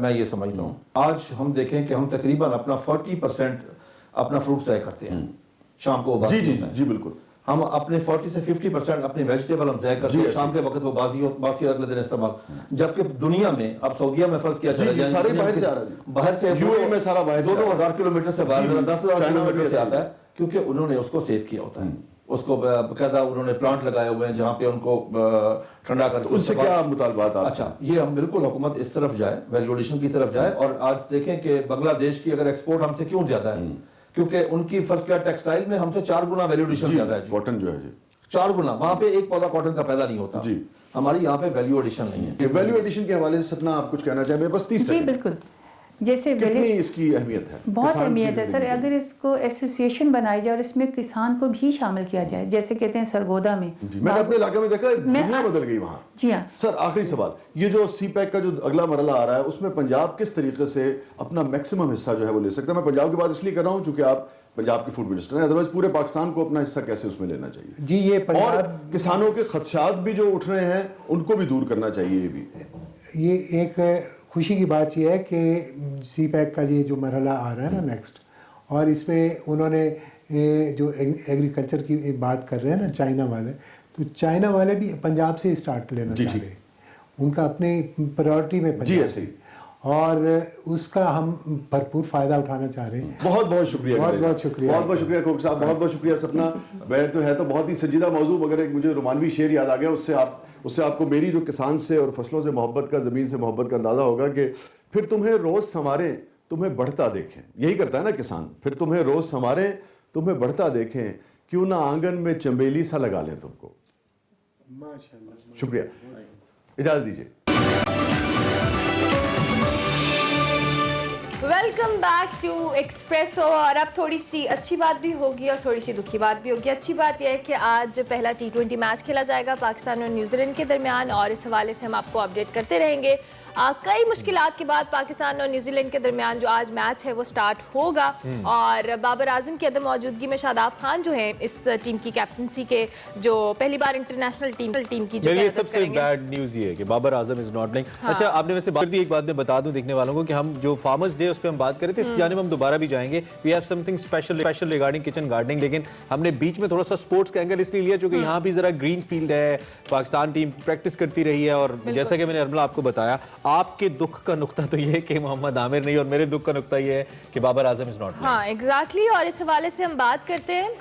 हमारे साथ मिर्जा इकबाल बेग साहब हमें ज्वाइन करने वाले, लेकिन सबसे बढ़कर मोहम्मद आमिर के हवाले से जो हम बात कर रहे थे, सुबह भी मैंने डिस्कशन की कि पहले मोहम्मद आमिर ने एक मीडिया पे आके बयान दिया कि उनको कुछ मेंटल टॉर्चर किया जा रहा है टीम मैनेजमेंट की जानिब से, और फिर उन्होंने कहा कि वो मजीद मेंटल टॉर्चर बर्दाश्त नहीं कर सकते, इसलिए वो इंटरनेशनल क्रिकेट से रिटायरमेंट का ऐलान करें। उसके बाद पीसीबी ने इस हवाले से तस्दीक की और मैं तो as a Mohammad Aamir fan इस बात से बहुत डिसअपॉइंटेड हुई कि आपका एक सुपरस्टार जिसने आपको सर्व किया, नो डाउट जिस भी हालात में हो, आप आईसीसी चैंपियंस ट्रॉफी देखें या दीगर उनकी परफॉर्मेंस देखें, हाँ अलबत्ता उनको कहा जा सकता है कि वो बड़े मैच के प्लेयर हैं, कुछ मैचेस में वो परफॉर्म नहीं भी कर पाए, लेकिन वो जो एक पॉइंट आपने विराट कोहली वाला बताया था ना कि विराट कोहली से जब इंटरव्यू में पूछा गया कि आपको किसी बॉलर से डर लगता है तो उन्होंने मोहम्मद आमिर का नाम लिया, और इसी वजह से। लेकिन ये जो अभी खबर आई है, हम तो थोड़े से उदास हैं, लेकिन दूसरी जानिब अच्छा एक और नुक्ता भी था ना इसका, मुझे लेट मी बी ए डेविल्स एडवोकेट। कुछ लोग कहते हैं कि आमिर के एटीट्यूड के बड़े प्रॉब्लम्स हैं towards Pakistan cricket board, towards game,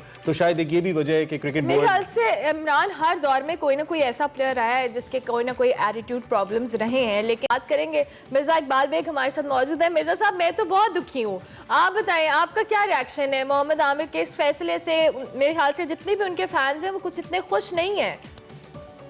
अरमला और इमरान, आपका बहुत बहुत शुक्रिया। अरमला, आप तो दुखी हैं, लेकिन मैं बिल्कुल दुखी नहीं हूं, क्योंकि उसूल होते हैं, उसूल होते हैं कि आप किसी को टर्म्स डिक्टेट नहीं करा सकते क्रिकेट बोर्ड को कि मैं रेड बॉल क्रिकेट नहीं खेलूंगा, व्हाइट बॉल क्रिकेट खेलूंगा, मुझे सेलेक्ट नहीं किया जाता, मुझे टॉर्चर किया जा रहा है, मैं इंटरनेशनल क्रिकेट से रिटायर हो जाऊंगा। ये कहाँ का इंसाफ है? दुनिया भर के प्लेयर्स हैं, आप फवाद आलम की मिसाल ले लें, कितने बरस उसने जिद्दोजहद की, 2009 से वो टेस्ट टीम से बाहर हुआ और फिर 2020 में वापस आया। तो आखिर प्लेयर्स को मेंटली इतना स्ट्रांग होना चाहिए, ये बच्चों की तरह, और ये फोरम नहीं है कि आप बच्चों की तरह इंटरनेशनल क्रिकेट से रिटायरमेंट का ऐलान कर दें और फिर आप चाहें कि पीसीबी आपसे मुज़ाकरात करे, आपकी खुशामद करे, आपको लेकर आए। बहुत सारे फास्ट बॉलर्स आ गए, शाहीन आफरीदी, नसीम शाह, मोहम्मद हसनैन, मोहम्मद मूसा, उस्मान शिनवारी, इतने सारे फास्ट बॉलर्स पाकिस्तान के डोमेस्टिक सर्किट पर है।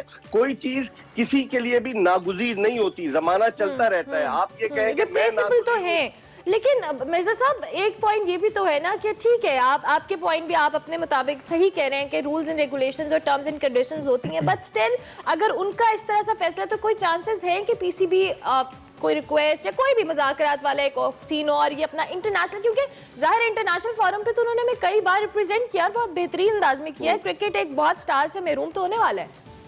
देखें, पाकिस्तान क्रिकेट बोर्ड ने वाजे कर दिया, हालांकि इमरान जानते हैं मैं बड़ा क्रिटिक हूँ पाकिस्तान क्रिकेट बोर्ड पे, बड़ा क्रिटिक हूँ, लेकिन पाकिस्तान क्रिकेट बोर्ड ने कह दिया है कि हम आपकी राय का एहतराम करते हैं। इसका मतलब है उन्होंने सिग्नल दे दिया है कि अगर आप क्रिकेट नहीं खेलना चाहते तो हम आपकी खुशामद नहीं करेंगे। और आमिर को भी इस बात को रियलाइज करना चाहिए, जेल की सलाखों के पीछे चले गए 2010 में, मुल्क की इज्जत और वकार का सौदा किया, यहाँ आकर हमारे पास कहते रहे कि मैं बेगुनाह हूँ, सजा हो गई, वापस आए और पाकिस्तान क्रिकेट बोर्ड था जो उनको वापस लेकर आया। वरना इंग्लैंड में अगर कोई जेल से बाहर निकल कर आए तो दाखिल नहीं हो सकता, वीजा दिलवाया, सब कुछ किया। तो अगर इस मुल्क ने आपको इज्जत दी है, दोबारा आप आए, समझ लीजिए एक तने मुर्दा में जान डाल दी। बिल्कुल आमिर डेड हो चुके थे, आसिफ और सलमान बट नहीं आए, आमिर के लिए क्रिकेट बोर्ड आया। तो हम कम से कम आमिर को सोचना चाहिए कि क्रिकेट बोर्ड जो उन्हें लेकर आया उसका तो एहतराम करें। अगर इस तरह के बयानात देंगे, और फिर वो बयानात क्या देते हैं इमरान, वो ये कहते हैं कि मिकी आर्थर की कोचिंग में मैं दुनिया में कहीं भी खेलने में खुशी महसूस करूंगा।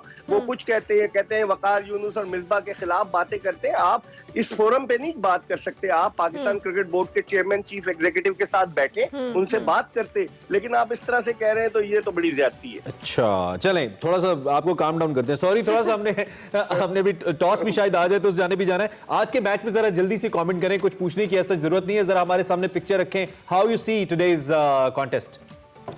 देखिए, आज शादाब खान कप्तानी कर रहे हैं। शादाब खान नियाजी, मियांवाली में पैदा हुए शादाब खान, और शादाब खान जो है वो नवे कप्तान होंगे T20 में पाकिस्तान के। सोच भी नहीं सकते थे, 2017 में उन्होंने इंटरनेशनल करियर शुरू किया और आज वो कप्तानी कर रहे हैं। पाकिस्तान की टीम निस्बतन कमजोर है इमरान, बाबर आजम नहीं है, बैटिंग जो है रिवॉल्व करेगी एक्सपीरियंस मोहम्मद हफीज के गिर्द।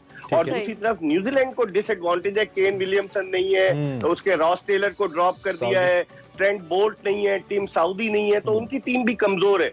तो आज मुकाबला तगड़ा होगा, लेकिन इसके बाद जो 2 T20 है उनमें सब खिलाड़ी उनके वापस आ जाएंगे और पाकिस्तान के लिए आज टेस्टिंग टाइम है कि कैसा परफॉर्म करता है। टॉस आने वाला है, अभी हमने जाना भी है, टॉस कितना इंपॉर्टेंट है आज की गेम को लेकर?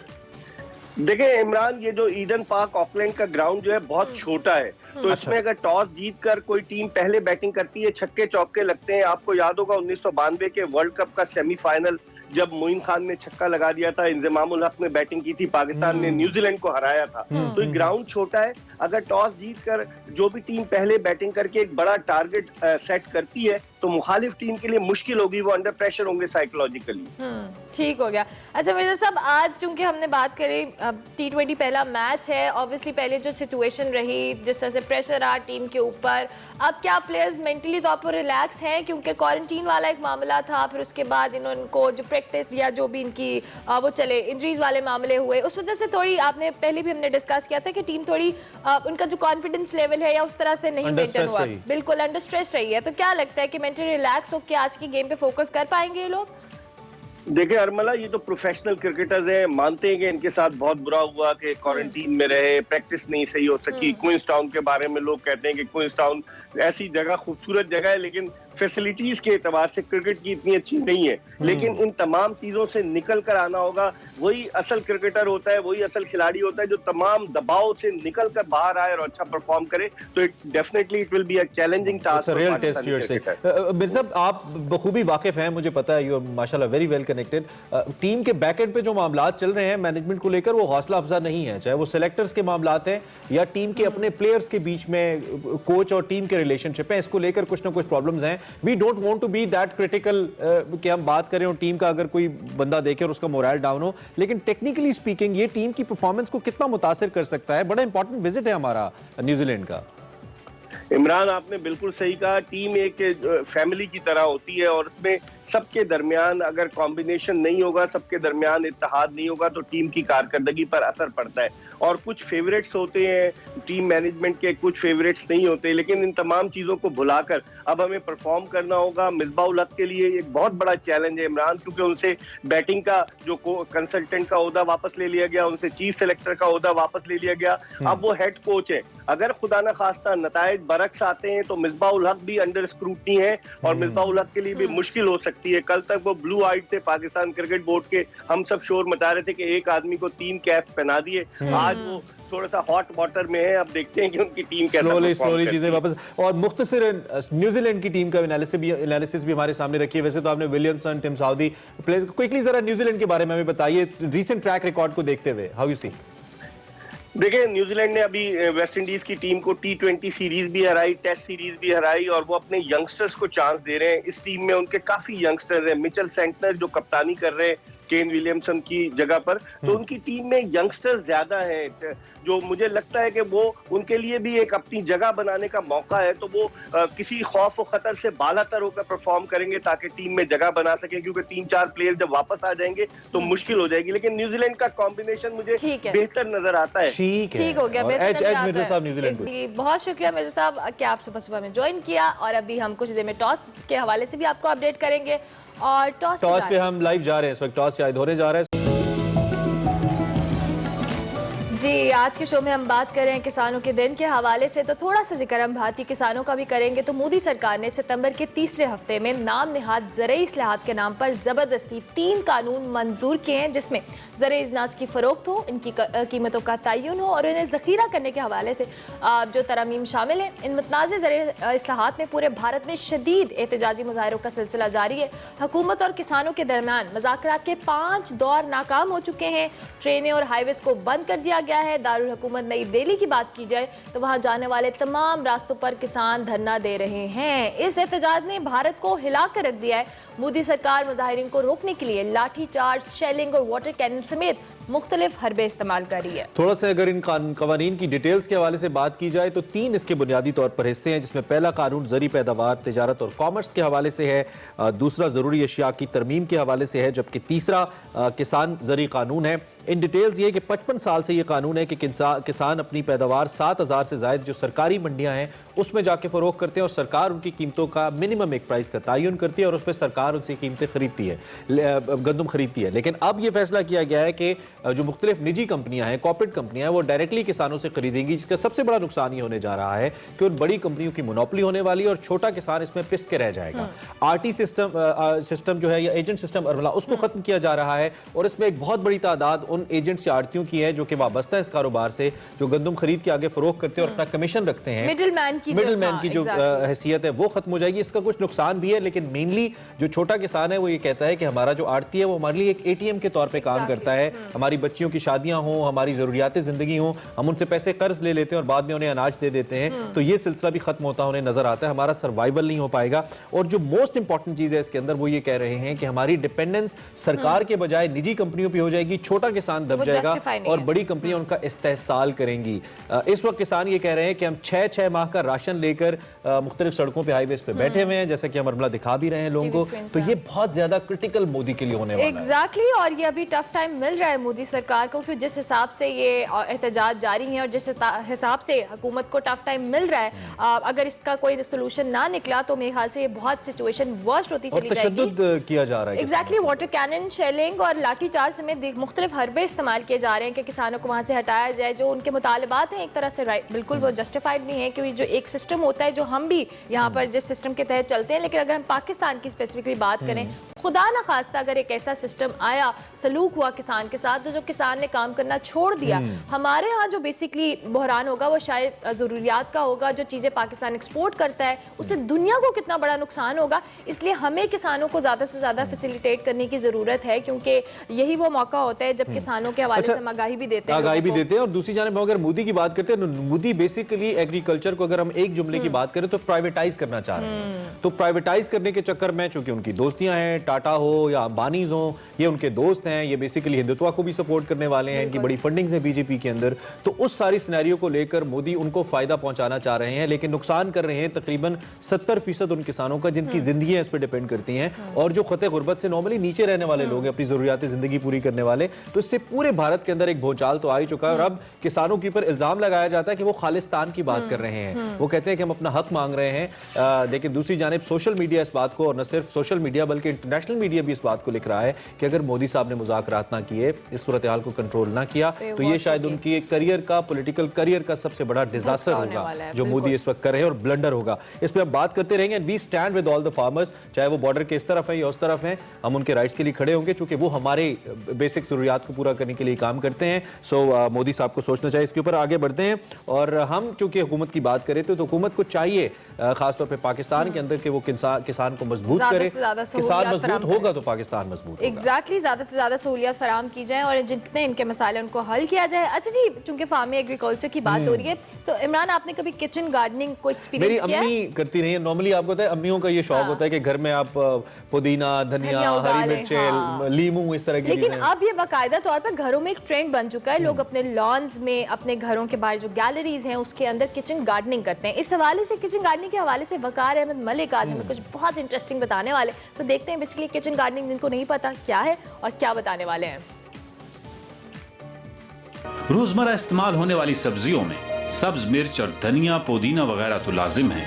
क्या आप जानते हैं कि एक 5 या 7 अफराद के खानदान के लिए कितनी सब्ज मिर्च के पौधों की जरूरत है, और ये किस कदर आपको पैदावार दे सकते हैं? जो सब्ज मिर्च का एक प्लांट है ना सर, वो उससे तकरीबन अगर आप एक प्लांट को 14 इंच के गमले में लगाते हैं, उस प्लांट से आप एट अ टाइम 250 ग्राम मिर्च उतार सकते हैं। जब 250 ग्राम आप मिर्च उतारेंगे हाइब्रिड एक पौधे से, तो आपको जब फ्रीज करेंगे, जितनी देर में आपकी एक 4 to 5% to 6% के लिए फैमिली के लिए इस्तेमाल होगी ना, उतनी देर में उस पौधा वो नया फ्रूट दे देगा आपको। आपको जब तीखी मिर्च चाहिए तो आप अपनी देसी मिर्च, छोटी जो मिर्च है उसके पकड़े, मसलें और बीज लगा दें उसमें, तो आपको कहीं बाजार भी जाने की जरूरत नहीं। आपके पास बीज है, 2-2 बीज करके 8 बीज डाल दें आप, आपके लिए बहुत है। धनिया एक ऐसी सब्जी है जो आइसक्रीम के खाली डब्बों, फूलदार या फलदार पौधों के गमलों में भी लगा सकते हैं। एक दफा लगा देने के बाद उसकी पैदावार में खुद ही इजाफा होता चला जाता है। कुछ यही कहानी पुदीना की भी है। धनिया आप घर में कोई भी एक बाल्टी लें या एक छोटा पोट लें जो इजीली मार्केट में अवेलेबल हो जाता है। आप सीड घर में आम जो खुश्क धनिया होता है जो इसे हम इस्तेमाल करते हैं, उस खुश्क धनिया को हम अगर घर में लगा लें एक बर्तन में, किसी टब में या किसी प्लास्टिक के पोट में किसी भी एरिया में लगा लें, तो एट अ टाइम वो आप जब धनिया लगाना है वो 10 से 15 दिन बाद रेडी हो जाना है। खाली डब्बा भी नहीं, आप मेरा मतलब वो तो पुराने वक्तों की बातें हो गई जब हम ये सोचा करते थे कि इसको डेप्थ चाहिए, मोटी तय मट्टी ज़्यादा होगी तो जड़ें। याद रखिएगा कोई भी पौधा जिसकी सब्जी उगाई जाती है वो 6 इंच से ज़्यादा उसकी जड़ें नहीं होती, मैक्सिमम 6 इंच से ज़्यादा जड़ नहीं होती। कोई भी सब्जी आप पकड़ ले, सिवाय मूली, गाजर और ये इस तरह की जो चीज़ें, इवन टर्निप जो है आपके जिसको कहते हैं आप शलगम, वो भी 6 इंच में उग जाते हैं। मैंने लास्ट ईयर अपनी छत के ऊपर उगाए थे, तरें आपकी उग जाती हैं, खीरे उग जाते हैं, टमाटर उग जाते हैं। टमाटर एक ऐसी सब्जी है जो हर घर में तकरीबन रोजाना इस्तेमाल होती है। कभी कभी इसकी कीमत आसमान से बातें करती दिखाई देती है तो कभी कभी ये मार्केट से यकसर गायब हो जाता है। लेकिन क्या ये मुमकिन है कि घर में लगे टमाटर के पौधे हमारे पूरे साल की जरूरियात को पूरा कर सके? ये टमाटर का एक प्लांट आप उसका छोटा बेबी प्लांट लगाते हैं, वो तकरीबन 1.5 माह में पौधा मिच्योर होके वो तकरीबन जब आप उसका फ्लावर का आ जाता है ना, फ्रूट देने का टाइम होता है, उसको जब आप उसका फ्रूट हासिल करेंगे आप तकरीबन 7 to 9 kg fruit at a time लिया, उसके 20 से 25 दिन बाद वो फिर उसी यील्ड के साथ उसी तादाद के हिसाब से आपको फ्रूट देगा। टमाटर आपको मेरा मतलब 12 किलो तक मिल जाता है एक पौधे से।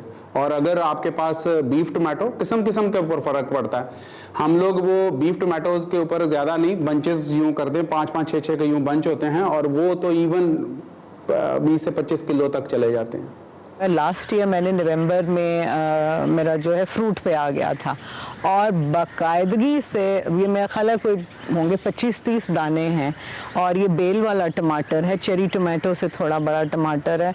आप समझें कि नवंबर से लेकर मई तक मैंने बाज़ार से टमाटर नहीं ख़रीदा। वो 20 दाने टमाटर जो बेलों के थे वो मेरे इतने महीनों के टमाटर देता रहा। फिर जब अप्रैल में इतना ज़्यादा टमाटर हो गया कि वो 20 दाने जो थे पौधे जो थे उनका भी टमाटर हमसे इस्तेमाल नहीं हो रहा था। इतना ज़्यादा तकरीबन रोज़ का 2 किलो 3 किलो टमाटर उतर रहा था, तो वो फिर मैंने उसको फ्रीज़ कर दिया। कुछ उसका मैंने टोमेटो पेस्ट जो है वो बना लिया। करेला एक ऐसी सब्जी है जिसकी बेल होती है। क्या करेला घर में पैदा किया जा सकता है? बिलखुसूस अगर घर में बेल चढ़ाने के लिए मुनासिब जगह भी ना हो। करेले का एक प्लांट अगर आप घर में छत पे लगाते हैं, वो एक गमले में लगा लें तो आपकी उससे तकरीबन एक प्लांट से आप 5 to 4 kg फ्रूट इजीली उतार सकते हैं। आप एक आइए मैं आपको दिखाता हूँ, हमने करेले लगाए हुए हैं अपने इधर, तो उससे आपको बाकायदा फ्रूट लगा हुआ नज़र आ जाएगा। आपको देखेंगे वो जगह कितनी कवर करता है और उसमें क्या फैसिलिटीज़ हैं, उसमें क्या क्वालिटीज़ हैं। ये आप देखें, ये एक प्लांट है, ये जस्ट 2 स्क्वायर फीट इसने जगह कवर की हुई है और इसमें ये करेला लगा हुआ है। ये देखें प्लांट लगा हुआ है, फ्रूट लगा हुआ है इसके साथ। उसके बाद ये देखें फ्रूट लगा हुआ है इसके साथ ना, ये देखें। वाह कितना, ये मुझे बहुत सी चीजें पता थी लेकिन इसको देख के तो मैं हैरान ही हो गया कि आप घर पे मतलब करेले शलजम। मैं सोच रही हूँ कि मैं भी किचन गार्डनिंग वाला करूँ और आपका बजट कट हो जाएगा। मैं आपको बताऊँ, हाँ, सब्जियां टमाटर बहुत महंगे हैं, 200 रुपए किलो। ब्रेक लेनी है हमने, ब्रेक से वापस आते हैं, ज्वाइन करते हैं आप। ये लेजेंडरी अली एजाज साहब हैं, इनको बिछड़े आज हमसे 2 बरस बीत गए लेकिन हम उनके फन की वजह से उनको याद कर रहे हैं। 1941 में लाहौर के इलाके के गुज्जर सिंह में पैदा हुए अली एजाज ने 1961 में इंसानियत फिल्म से फिल्मी दुनिया में अपना कदम रखा। 1979 में रिलीज होने वाली फिल्म दुबई चलो ने शोहरत की बुलंदियों पर पहुंचाया। 80 की दहाई में मुनव्वर ज़रीफ, नन्ना और रंगीला की मौजूदगी में अपनी अलग पहचान बनाई। अली एजाज की मारूफ हीरोइन रानी के साथ उनकी जो जोड़ी थी उसे बहुत ज्यादा पसंद किया गया। कुछ मजीद इनकी फिल्मों की अगर हम बात करें तो इसमें भाइयां दी जोड़ी, यमला जट, बदनालो बदनाम, बुरा इश्क, मेरा नाज, साधु, शैतान और कई ऐसी फिल्में हैं, लैला मजनू, जुल्म कदीनी पुलदा, जो अनगिनत फिल्में हैं। इन्होंने भरपूर नाम कमाया लेकिन इस ख्वाजा एंड सन से सबसे ज्यादा मकबूल हुए अली एजाज साहब। इनको हमसे पिछले 2 बरस बीत गए हैं, सो हम इनको खिराज तहसीन पेश कर रहे हैं। अच्छा जी, इसके साथ साथ पोल के रिजल्ट्स हम आपको बताते चले। हमारा पोल था कि क्या मोहम्मद आमिर का इंटरनेशनल क्रिकेट से रिटायरमेंट लेने का फैसला दुरुस्त है या नहीं। 84% लोग कहते हैं नहीं, जबकि 11% कहते हैं। This is because of you, I I believe. Exactly, और मुझे लगता है कि व्हाट्सएप पे बहुत सारे लोगों ने मेरी पसंद की राय दी है और आई गेस बहुत सारे लोग करेंगे कि उनका इंटरनेशनल क्रिकेट लोग छोड़ना। people want him to play in fact. Exactly. Obviously बड़े क्लासिक मैच जारी है, मैच देखिए, शो हमारा खत्म हो गया और एंड पे कुछ बताना है आपको? एग्जैक्टली, बेस्ट ऑफ देखना है। हमारी आपसे मुलाकात होगी मंडे को लाइव शो में, लेकिन सैटरडे संडे आप बेस्ट ऑफ एंजॉय करें, अपना वीकेंड एंजॉय करें। हमें इजाजत दें, अल्लाह हाफिज। अल्लाह हाफिज।